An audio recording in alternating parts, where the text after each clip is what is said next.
Picture this: you're at a job interview, nervous, desperate for the position. The interviewer asks if you have experience with a software program you've never touched. You hesitate for just a moment, then smile confidently and say yes, absolutely. The lie rolls off your tongue so easily, so naturally. But what if in that instant, your face aged a full year? What if every small deception, every white lie, every moment of dishonesty carved another year into your appearance, making your mortality visible to everyone around you? This is the terrifying reality that began for Claire Whitman on what should have been the happiest day of her life. Claire was 28 years old on her wedding day, radiant in white silk, surrounded by 200 guests who had come to celebrate her marriage to David, the man she had loved since college. She looked perfect, the kind of bride whose photos would be treasured for decades, whose beauty would be remembered by everyone who witnessed her special day. But standing at the altar, looking into David's trusting eyes as he waited for her vows, Claire felt a cold knot of panic in her stomach, because the wedding they were celebrating, the love story everyone believed in, was built on a lie she had been carrying for 3 years. David thought he was marrying the daughter of a successful businessman and a loving housewife from Connecticut. He believed Claire had grown up privileged and secure, that her expensive education and refined mannerisms came from a lifetime of advantages. What he didn't know was that Claire had grown up in a trailer park in Alabama, the daughter of an alcoholic father who had abandoned the family when she was 12, and a mother who had worked 3 jobs just to keep food on the table. Claire had reinvented herself completely when she arrived at college, crafting an entirely fictional background that would help her fit in with the wealthy students she desperately wanted to belong with. The lie had grown over the years, becoming so elaborate and detailed that she sometimes almost believed it herself. Standing there in her wedding dress, about to promise to love and honor the man who thought he knew her, Claire felt the weight of every deception she had ever told. And as the officiant asked if she took David to be her lawfully wedded husband, Claire looked into his expectant face and said the words that would change everything. "I do."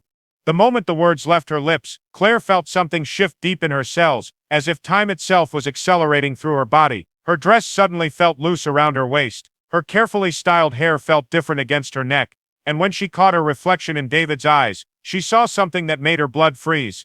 She looked older. Not dramatically, not in a way that would cause anyone to gasp or point, but her face had the subtle signs of someone who was 29 rather than 28, a faint line near her eyes that hadn't been there that morning, a slight change in the texture of her skin, the kind of aging that normally happened so gradually it was barely noticeable, compressed into a single moment of dishonesty. Claire told herself she was imagining things, that the stress of the wedding was making her paranoid, but deep down she knew something impossible had just happened. The reception passed in a blur of congratulations and champagne, but Claire couldn't stop checking her reflection in every mirror, every window, every shiny surface she passed. Each time she looked slightly different, still herself, but unmistakably older than she had been that morning.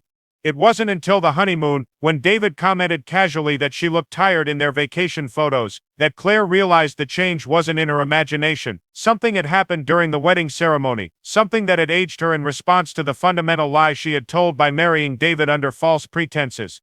But the real horror began when they returned home, and Claire discovered that the aging wasn't a one-time event. It happened every time she lied.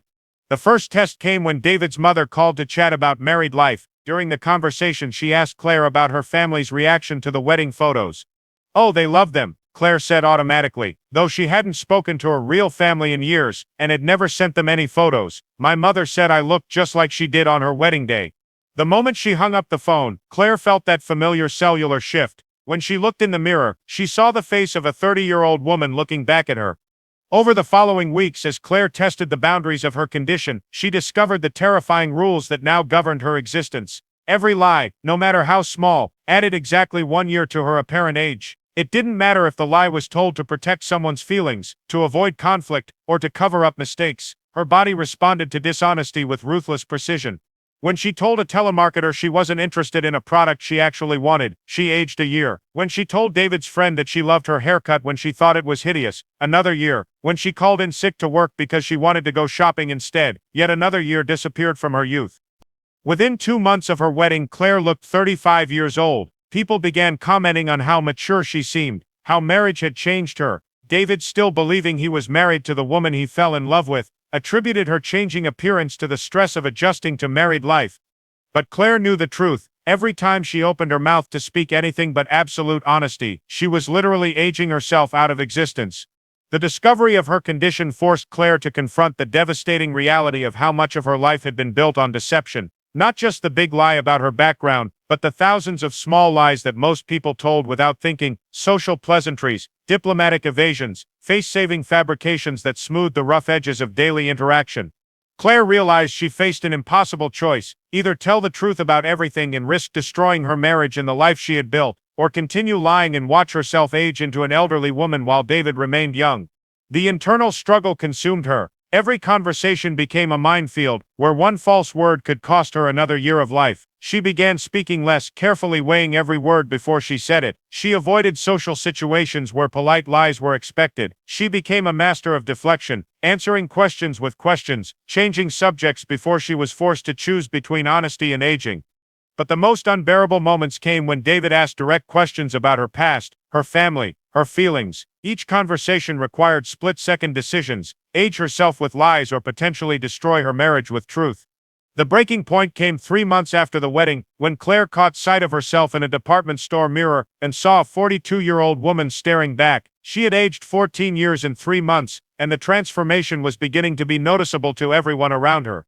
That night, David confronted her with concern that quickly turned to confusion. "Claire, I need to ask you something, and I need you to be honest with me," he said, sitting on the edge of their bed while she pretended to read a book. "Are you sick? You look different. Older. I'm worried about you." Claire looked up from her book, knowing that her response to this moment would determine the entire future of their relationship. She could lie, tell him she was fine, and add another year to her rapidly advancing age. Or she could tell him the truth about her condition and open the door to questions about why it had started. Claire began, then stopped. How could she explain that she was aging because of dishonesty, without admitting to the dishonesty itself? "I think," she said carefully, "that I need to tell you some things about myself, things I should have told you a long time ago." David's expression grew serious. "What kind of things?" Claire took a deep breath, knowing that what she was about to do would either save her marriage or end it, but that continuing to lie would certainly destroy her. "Everything I told you about my family, about where I come from, about my background, most of it wasn't true." The words hung in the air between them like a confession at a tribunal. David's face went through a series of expressions: confusion, disbelief, hurt, and finally, a kind of shocked recognition. "What do you mean? Not true?" And so Claire told him everything. The trailer park childhood, the alcoholic father, the mother who had worked herself into an early grave, the elaborate fiction she had constructed to escape her past and win his love. With each revelation, she felt something loosening in her chest, as if years of held breath were finally being released. When she finished, they sat in silence for what felt like hours. David stared at his hands, processing the fact that the woman he had fallen in love with, the woman he had married, was not who he thought she was. "So you're telling me," he said finally, "that our entire relationship has been based on lies?" "The feelings were real," Claire said desperately. "My love for you, that was never a lie. I was afraid you wouldn't love me if you knew who I really was." David looked up at her then, and Claire saw something in his eyes that made her heart break. Not anger exactly, but a profound disappointment that felt worse than rage.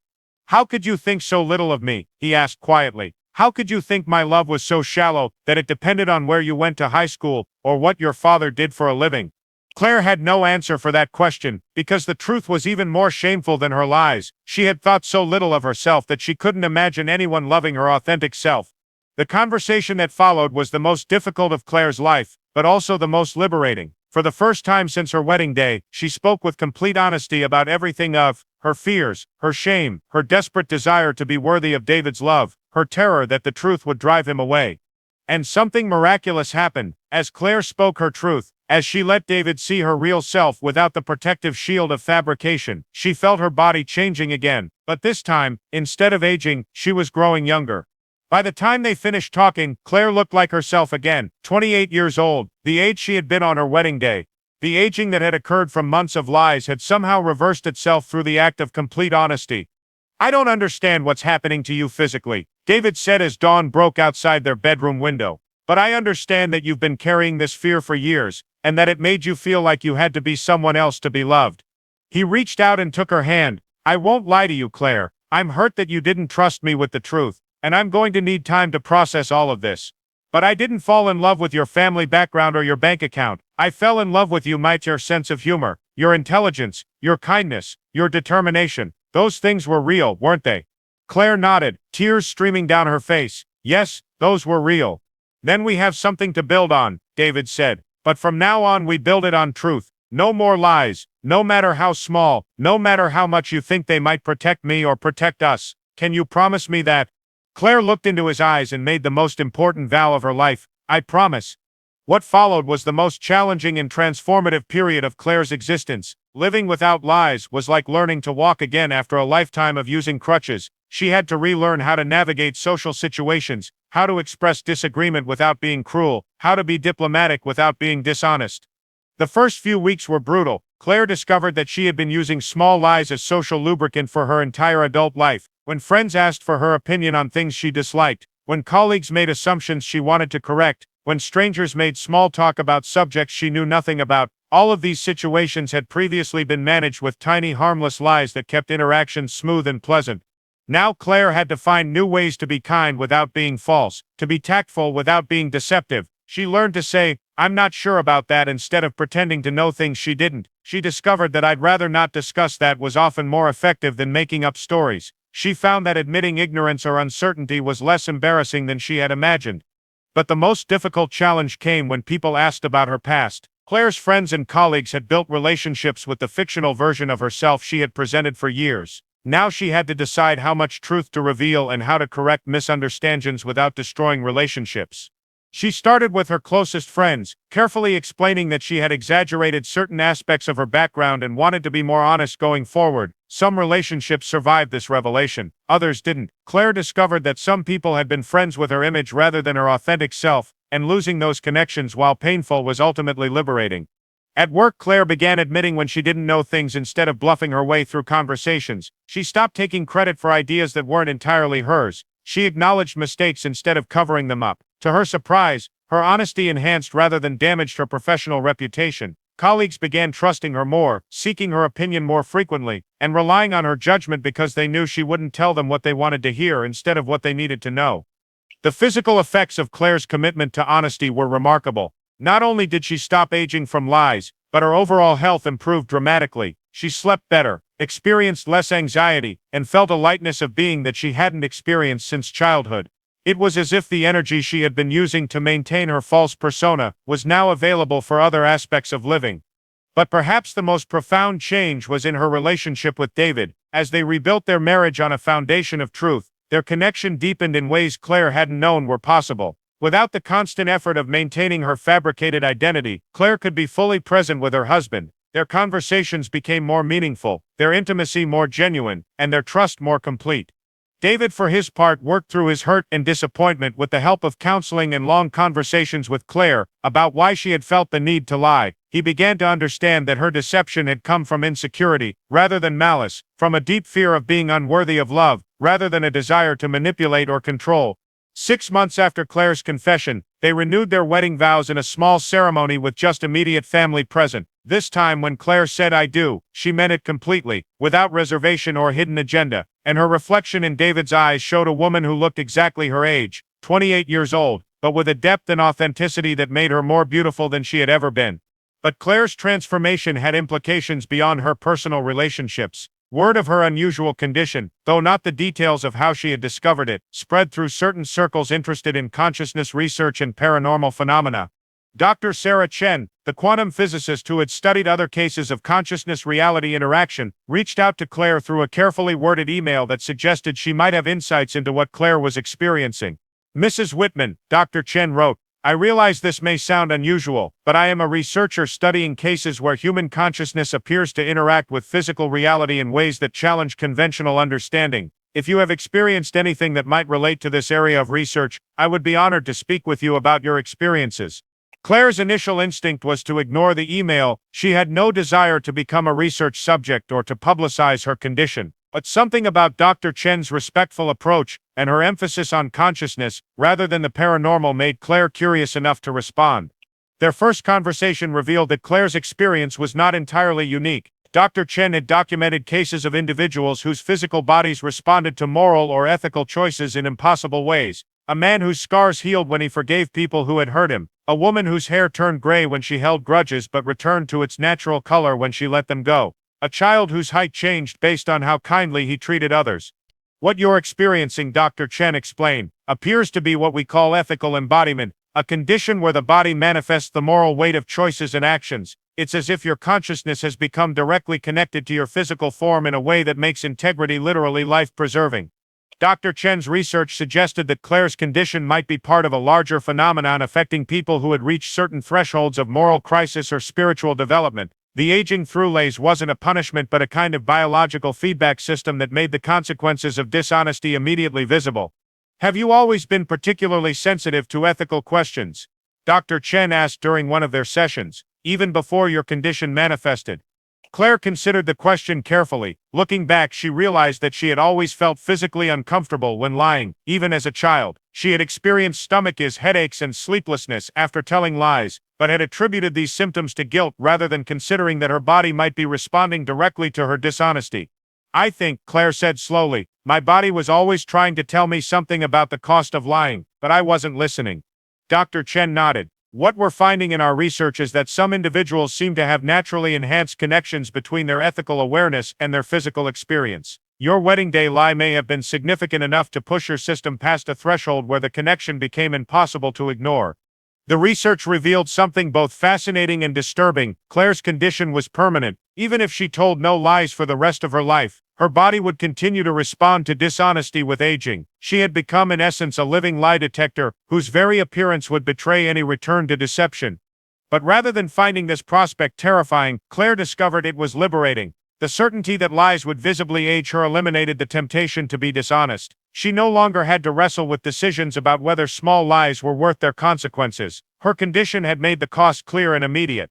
Claire began using her experience to help others who struggled with honesty. Working with Dr. Chen, she developed workshops for people who wanted to break patterns of chronic dishonesty, but found themselves unable to stop lying despite their best intentions. The thing about lies, Claire would tell workshop participants, is that they seem to solve problems in the moment, but they always create bigger problems later. My condition just compressed the timeline so I could see the real cost immediately. Her approach focused not on shame or judgment, but on helping people understand why they felt compelled to lie and developing alternative strategies for navigating difficult situations with honesty. One of Claire's most successful cases involved helping a teenager named Marcus, who had been lying compulsively since middle school. Marcus told lies about everything: his grades, his friendships, his interests, his family situation, not because he was malicious, but because he felt his real life was too boring and disappointing to share with others. I lie because the truth isn't good enough, Marcus explained during one of their sessions. Nobody wants to hear about my actual life. Claire recognized Marcus's struggle because it was so similar to her own. What if, she suggested, the problem isn't that your life isn't good enough, but that you haven't found the people who can appreciate it for what it is? Working with Marcus, Claire helped him identify the underlying insecurities that drove his need to fabricate stories about himself. Together, they developed strategies for finding genuine connections based on authentic shared interests, rather than impressive fabrications. The process wasn't easy. Marcus had to rebuild relationships with friends and family members who had learned not to trust anything he said. But as he committed to honesty, he discovered that his real interests and experiences were actually more interesting to others than his made-up stories had been. The truth, Marcus told Claire months later, is that lying was exhausting. I had to remember so many different versions of myself for different people. Being honest means I can just be me everywhere. Claire's work with people struggling with honesty issues led to the development of what she called truth-based living, an approach to life that prioritized authentic communication over social convenience. The principles were simple but challenging to implement. Speak only what you know to be true, or clearly identify when you're speculating or uncertain. Admit ignorance rather than pretending to know things you don't. Express disagreement respectfully rather than pretending to agree to avoid conflict. Acknowledge mistakes immediately rather than covering them up. Share your authentic feelings rather than what you think others want to hear. Claire discovered that many people were interested in truth-based living, not because they had supernatural consequences for lying like she did, but because they had become exhausted by the energy required to maintain false personas, and wanted to experience the freedom of authentic living. Her workshops grew into retreats, then into an online community of people committed to radical honesty in their daily lives. The community provided support for individuals working to break patterns of chronic dishonesty and practical guidance for navigating social situations with integrity. But perhaps the most significant development in Claire's work came when she was contacted by Dr. Elena Rodriguez, the woman who had given birth to the same child every year. Dr. Rodriguez had heard about Claire's condition through Dr. Chen and was interested in exploring whether there were connections between different types of consciousness-reality interaction. What I'm discovering, Dr. Rodriguez explained during their first conversation, is that more and more people are experiencing situations where their consciousness directly affects their physical reality. You're aging through Lee's, my cyclical births, and other cases where documenting all seem to be part of a larger pattern. Dr. Rodriguez introduced Claire to a network of individuals who were experiencing various forms of what they called embodied consciousness, conditions where mental, emotional, or spiritual states directly manifested in physical form.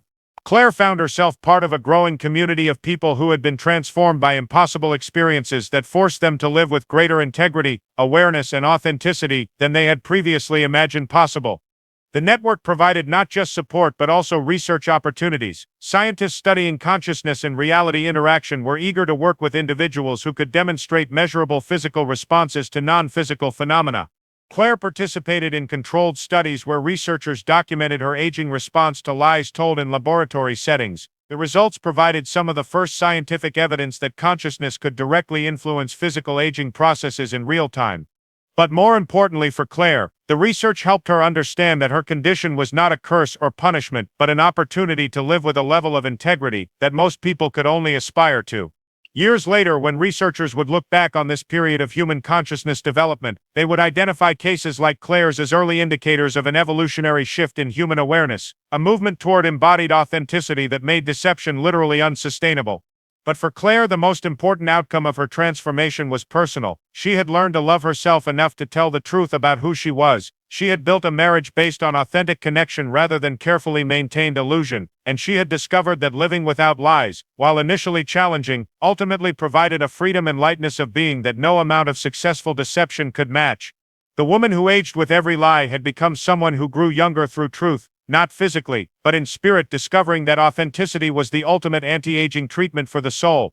Standing in front of the mirror on the 10th anniversary of her wedding to David, Claire saw a 38-year-old woman who looked exactly her chronological age, no older from accumulated lies, no younger from artificial interventions, just herself, authentic and whole, with laugh lines earned through genuine joy and wisdom lines gained through honest living. Behind her in the reflection, she could see David getting ready for their anniversary dinner, and she felt the same rush of love she had experienced on their wedding day, but, deeper now, more complete, because it was based on who they actually were, rather than who they had pretended to be. "Ready?" David asked, coming up behind her and putting his hands on her shoulders. Claire smiled at their reflection. A couple who had learned that love built on truth was infinitely more satisfying than love built on lies, no matter how carefully crafted those lies might be. "I'm ready," she said, and meant it completely. But Claire's story was far from over. The profound transformation she had undergone through her condition would soon ripple outward in ways that would test everything she had learned about truth, love, and the courage required to live authentically in a world that often rewarded deception. The first major challenge came when Claire's estranged mother, Linda, appeared at her doorstep after 15 years of silence. Claire hadn't spoken to her family since college, having cut ties as part of maintaining her fictional background. Now looking at the woman who had worked 3 jobs to keep food on the table, Claire felt a complex mixture of shame, love, and terror. Linda looked older than her 62 years, worn down by decades of hard living and disappointment. She stood on Claire's pristine doorstep in a worn dress and scuffed shoes, looking completely out of place in the upscale neighborhood Claire now called home. "I heard you got married," Linda said, her Alabama accent thick with emotion. Thought maybe you might want to see your mama." Claire felt her throat constrict with emotions she had spent years suppressing. Behind her she could hear David moving around in the kitchen, probably wondering who was at the door. This was the moment she had feared since her transformation began. The collision between her authentic past and the life she had built through deception. "Mama," Claire whispered, the word feeling foreign on her tongue after so many years of pretending she came from somewhere else. Linda's eyes filled with tears. "You look so beautiful, baby girl, so successful. I'm proud of you." The simple statement hit Claire like a physical blow. Her mother was proud of her, despite everything. Despite the lies, despite the abandonment, despite Claire's rejection of everything Linda had sacrificed to provide. Would you like to come in?" Claire asked, acutely aware that David would soon meet the mother whose existence she had denied for years. As Linda stepped into the entryway, David appeared from the kitchen, wiping his hands on a dish towel. Claire watched his face as he took in the older woman's appearance, and tried to place her in the context of the wealthy Connecticut family Claire had described. "David," Claire said, her voice steadier than she felt, "I'd like you to meet my mother, Linda." David's expression shifted through confusion, recognition, and then understanding, as he processed what Claire's presence here meant. This was clearly not the mother from the stories Claire had told, not the well-dressed woman who supposedly lived in a mansion and belonged to country clubs. "It's wonderful to meet you," David said graciously, extending his hand to Linda. "Claire has told me, well, she's told me how important family is." Linda shook David's hand, looking around at the elegant interior of their home, with wonder and something that might have been sadness. "You have a beautiful place here." Claire always was the smart one, always knew she was meant for bigger things than what we had. The conversation that followed was one of the most difficult of Claire's life. She had to navigate between her mother's assumptions about what David knew and her commitment to absolute honesty. Every response required careful consideration: how to acknowledge her past without making her mother feel ashamed, how to explain the discrepancies in her stories without betraying David's trust. But as the evening progressed, something beautiful began to happen. Linda, despite her humble background, was intelligent, funny, and warm. She told stories about Claire's childhood that revealed a scrappy, determined little girl who had always reached for more than her circumstances provided. David listened with growing admiration, not just for Claire's journey, but for the woman who had raised her under such challenging conditions. "She used to read everything she could get her hands on," Linda told David as they looked through old photos she had brought. "Library books, magazines people threw away, even the dictionary when there was nothing else. Always asking questions about how things worked, why people did what they did." Claire watched David's face as he absorbed these stories, seeing him understand her in new ways. The drive and intelligence he had fallen in love with hadn't come from privilege. They had been forged in the crucible of poverty and determination. But the real test came when Linda asked about the family David thought he had married into. "I'd love to meet your folks, David," Linda said innocently. "Claire's told me so much about her new family over the years." Claire felt panic rising in her chest. Linda was assuming that Claire had maintained contact and had shared stories about David's family, but Claire had never told her mother anything about David's family because they hadn't spoken since before Claire had even met David. David looked confused. "I'm sorry, but Claire and I haven't really discussed. When did you two last speak?" The moment stretched out painfully as Linda realized she had revealed something significant. Claire saw understanding dawn in David's eyes. If Linda hadn't spoken to Claire in years, then Linda couldn't know anything about David's family, which meant Claire's stories about sharing details of their relationship with her mother had been lies. "We haven't talked in a long time," Linda said quietly, looking at Claire with eyes full of hurt and confusion. "I just assumed, I hoped." Claire felt the familiar cellular shift beginning and knew she was about to age from the deception she had just been caught in. But more than that, she felt the weight of the pain she had caused her mother by disappearing from her life, and the pain she was causing David by revealing yet another layer of dishonesty. "The truth is," Claire said, her voice barely above a whisper, "I haven't spoken to my family since college. I was ashamed of where I came from, and I thought David wouldn't love me if he knew." The silence that followed was deafening. Linda stared at her daughter with an expression of profound hurt. David looked back and forth between the two women, processing the implications of what Claire had just revealed.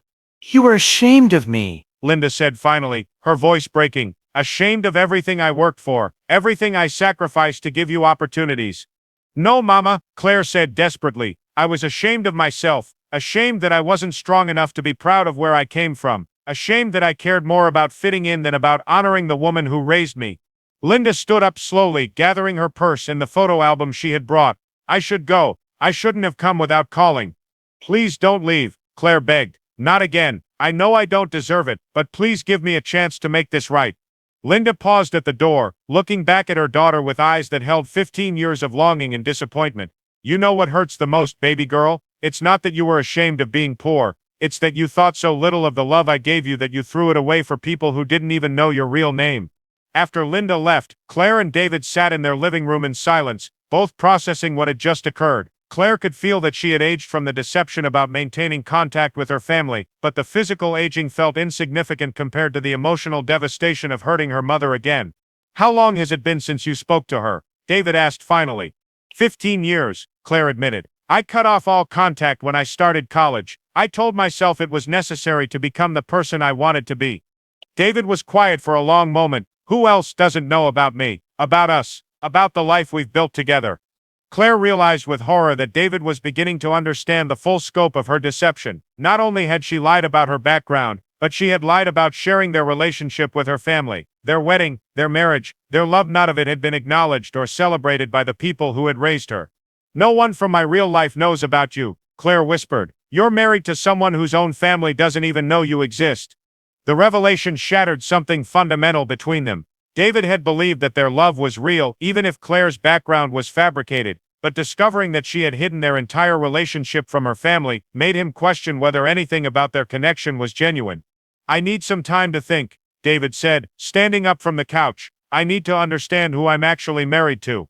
David went to stay with his brother for a week, leaving Claire alone with the devastating consequences of her choices. She spent those days trying to reach her mother, calling the phone number Linda had left, but getting no answer. She drove to the address Linda had given her, but found that her mother had already moved on, leaving no forwarding information. During those 7 days alone, Claire confronted the full scope of what her commitment to dishonesty had cost her. She had lost not just years of her life to aging, but years of relationship with her mother. She had built a marriage on a foundation so unstable that it couldn't withstand the weight of truth, and she had become so disconnected from her authentic self that she no longer knew how to navigate relationships without deception. But the solitude also gave Claire time to understand something crucial. Healing the damage she had caused would require more than just committing to honesty going forward. She needed to actively repair the relationships she had damaged and make amends for the pain she had caused. When David returned after a week, Claire was ready with a plan. I want to find my mother and ask for her forgiveness, she told him. And I want you to come with me. I want her to know that you're real, that our love is real, and that I'm ready to stop being ashamed of where I come from. David studied her face, looking for signs of manipulation or calculation. What if she won't forgive you? What if this just causes more pain? Then at least I'll have tried to repair the damage I caused instead of just walking away from it, Claire replied. I spent 15 years choosing comfort over courage. I'm ready to choose courage. The search for Linda took 3 months. Claire hired a private investigator and spent weekends driving through Alabama, visiting places her mother might have gone. She reconnected with distant relatives she hadn't spoken to in years, admitting her mistakes and asking for help finding the woman she had abandoned. The search forced Claire to confront the full reality of her background in ways she never had before. She met cousins who remembered her fondly, saw the trailer where she had grown up, and began to understand that the poverty she had been so ashamed of was just one aspect of a community filled with love, resilience, and dignity.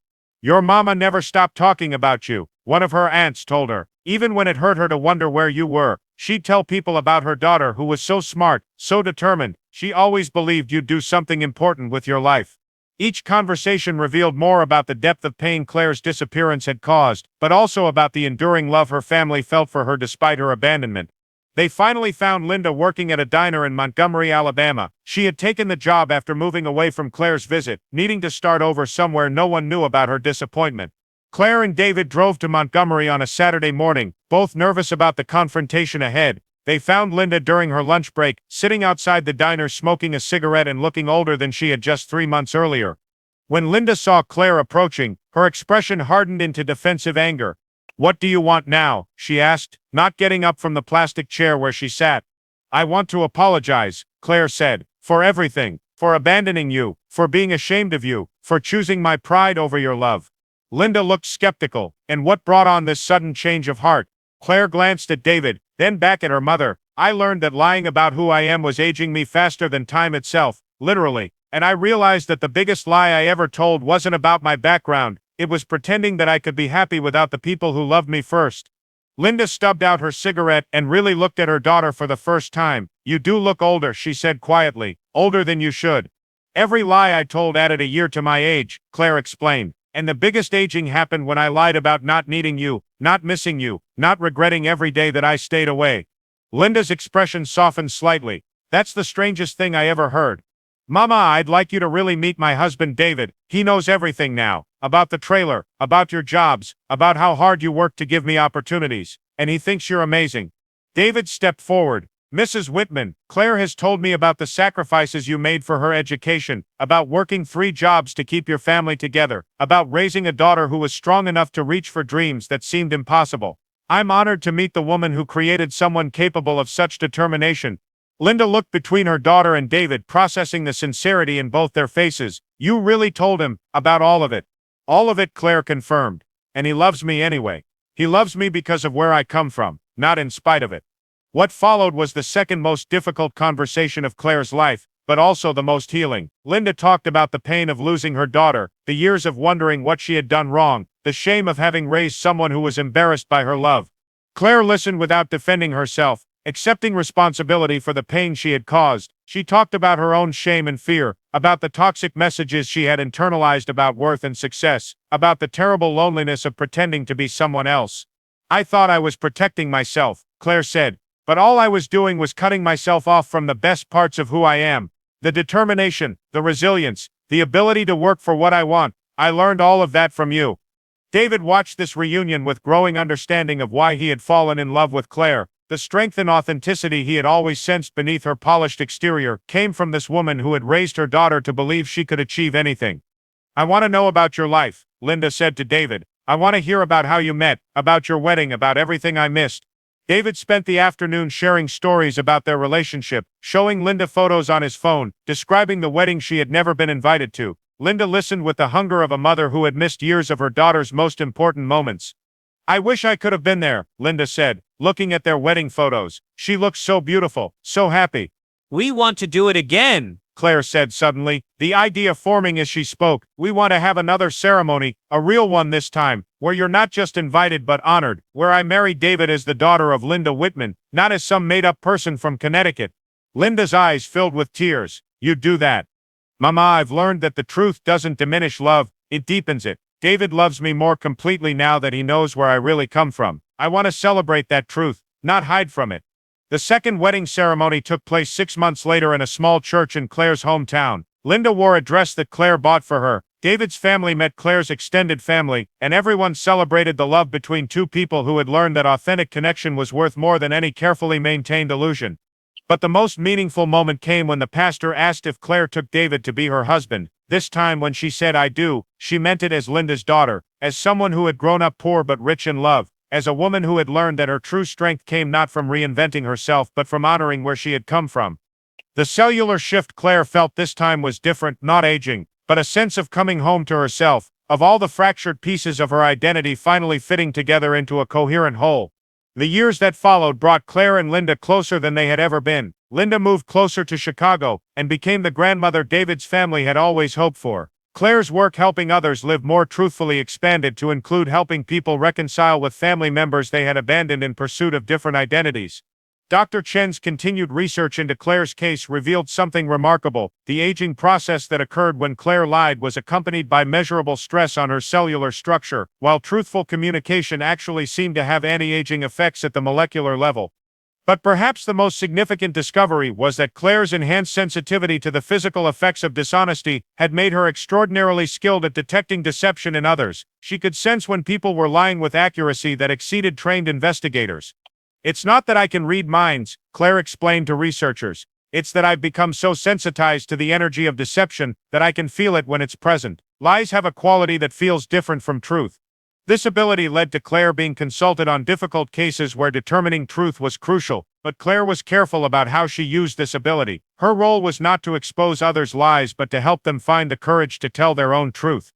Claire's work eventually evolved into what became known as the Authenticity Institute, a center dedicated to helping people develop the skills and courage needed to live truthfully in a world that often rewarded deception. Years later, when Claire was in her 50s, looking exactly her chronological age, because she had maintained absolute honesty since her transformation, she reflected on the journey that had brought her from a woman whose life was built on lies to someone who had helped thousands of people discover the freedom of authentic living.